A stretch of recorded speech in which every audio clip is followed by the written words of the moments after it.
지금 당신이 죽도록 사랑하는 연인의 나이를 18살쯤 깎아봅시다. 당신의 연인이 25이면 7살이 될 것입니다. 당신은 7살의 어린아이를 거들떠 보겠나요?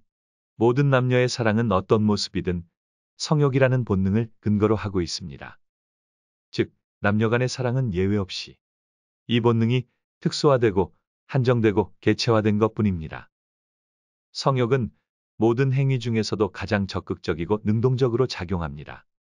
그리고 성욕은 젊은 시기에 가장 활발하며 정력과 생각의 대부분을 강제로 동원시키는 힘을 가졌습니다. 그리고 그 힘은 모든 노력의 최종적인 목표가 되기도 합니다. 성욕은 자기가 하는 일에도 큰 영향력을 행사합니다.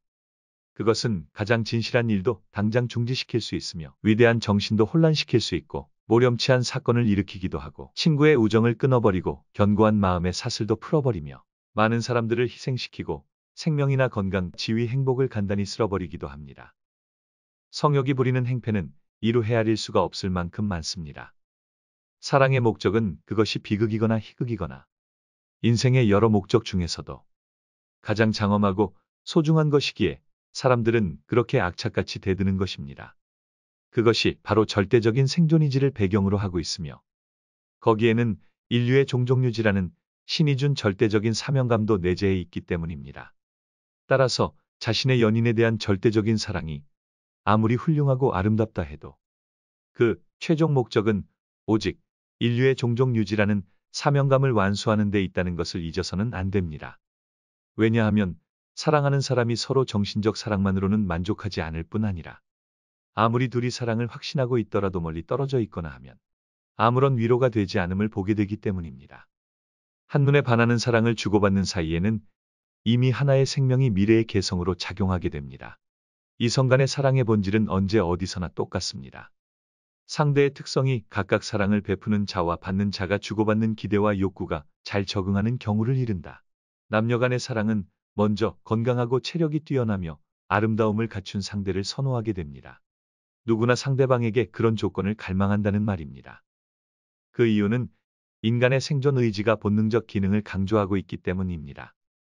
아무리 평범한 사랑도 여기에서 벗어나지 않습니다. 이것이 잘 갖추어질수록 사랑은 더욱 강력해지기 마련입니다. 그러나 이상적인 두 사람이 만나는 경우는 드뭅니다. 그래서 남자는 자신의 특질에 가장 잘 적응할 수 있는 여자를 찾아내려고 했습니다. 바로 남자의 그런 노력 속에는 무의식적이든 아니든 이세에 대한 잠재적인 형상을 마음속에 그리게 됩니다. 하지만 두 사람이 아무리 몸과 마음과 성격이 잘 맞는다 해도 성적인 부조화가 생기거나 혹은 우정에 그치거나 하면 그 둘은 이세를 만들어낼 가능성이 없기 때문입니다. 한마디로 두 사람의 관계가 깨지는 것은 태어날 아기가 원하는 바 그들이 적합하지 않다는 이야기입니다.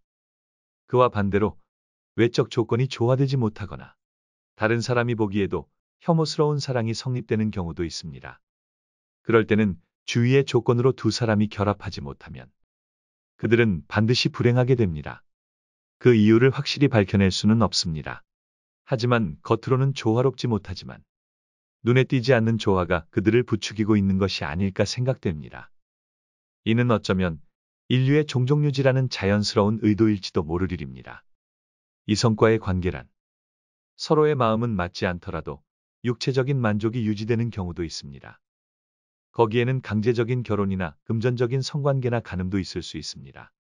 이렇게 인간의 다음 세대는 이미 성욕의 만족을 추구하는 사랑이라는 용이 주도한 이성 선택에서도 완벽히 드러납니다.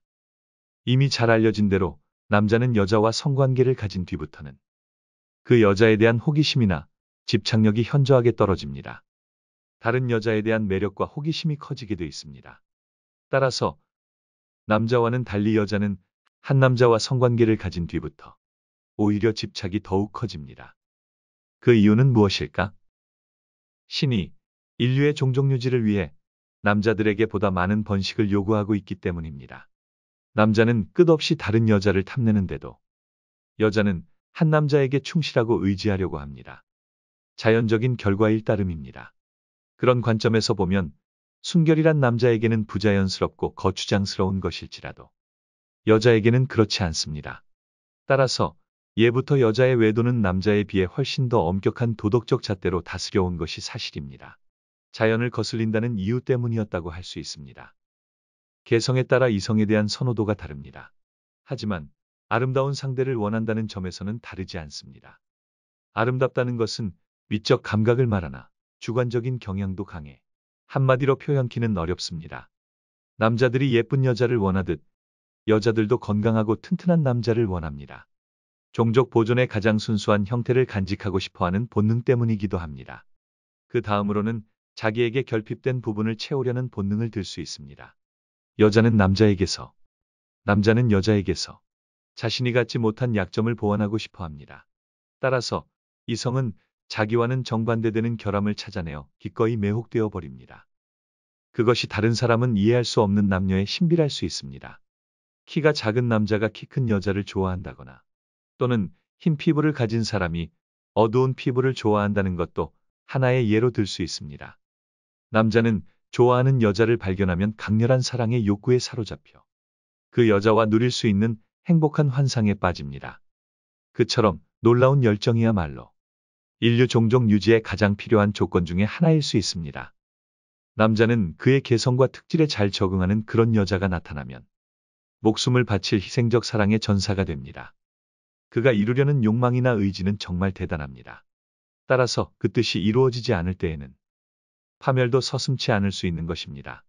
남자는 여자를 손에 넣기 위해서라면 어떤 무리한 결혼도 사양하지 않고 어떤 불명예도 서슴지 않습니다. 심지어는 범죄와 강간까지도 감행합니다. 그런 일들을 우리는 늘 주위에서 보아왔습니다. 새삼스러운 일도 아닙니다.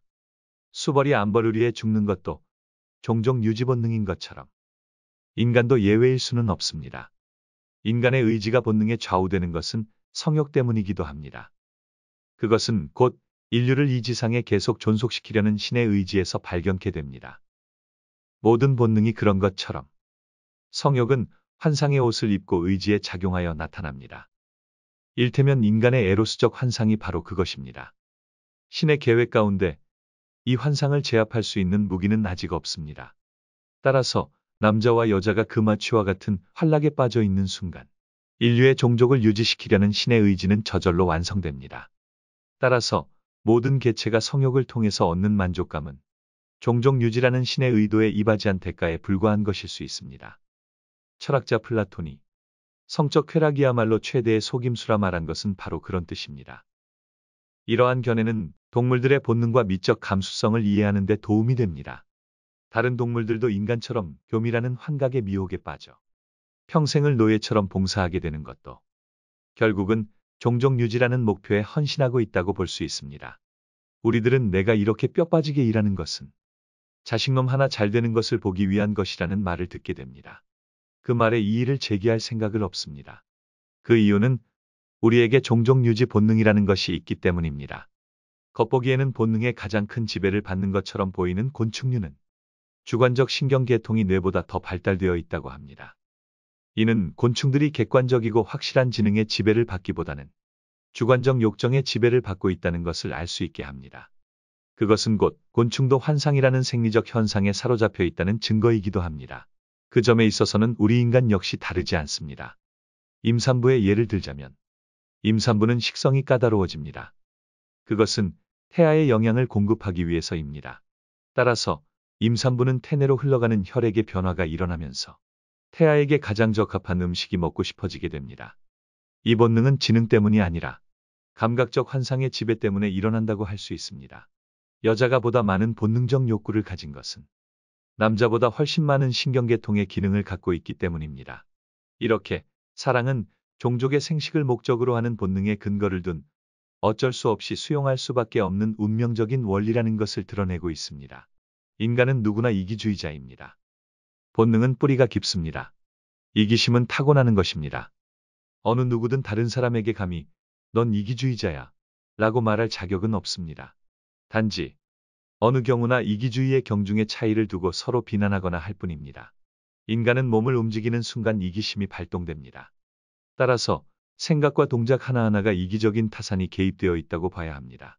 그러나 인간 개체의 이기심도 인류라는 커다란 집단의식의 권능 앞에서는 무력하기 그지없습니다. 하지만 그렇다고 해서 인류의 집단의식이 개인에게 종족유지의 희생을 강요할 수가 없습니다. 쉽게 말하면 국가가 국민 개개인에게 애국심을 발휘하도록 강요한다고 해서 그것이 꼭 잘 될 리는 없습니다. 여기서 나는 인류의 집단 종족 유지의 정신이라는 말을 신이라는 말로 바꾸려 합니다.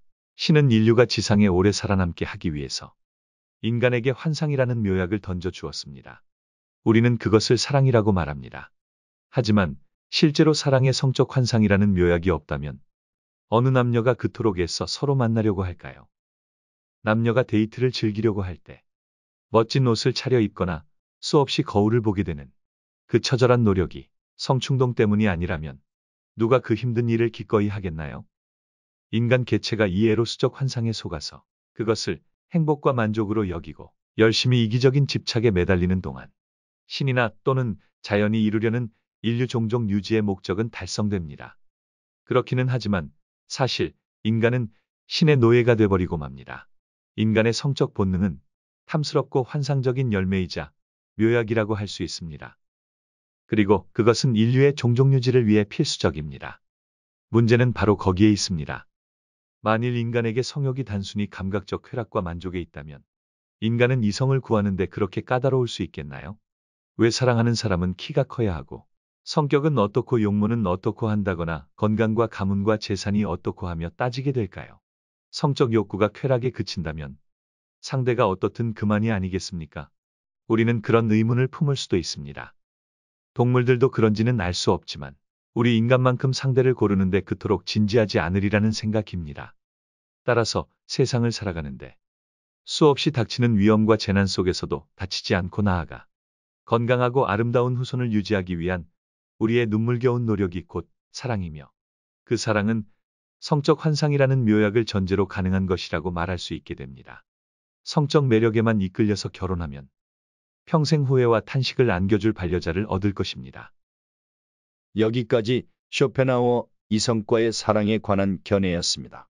사랑은 오로지 성역인 것인가? 라고 부정적으로 받아들일 수도 있겠는데요. 욕망이 지나치게 앞서면 인간에게 고통과 불만을 가져오며 이를 피하기 위해 이성적인 통제와 규율의 중요성을 깊게 생각해 볼 수 있습니다.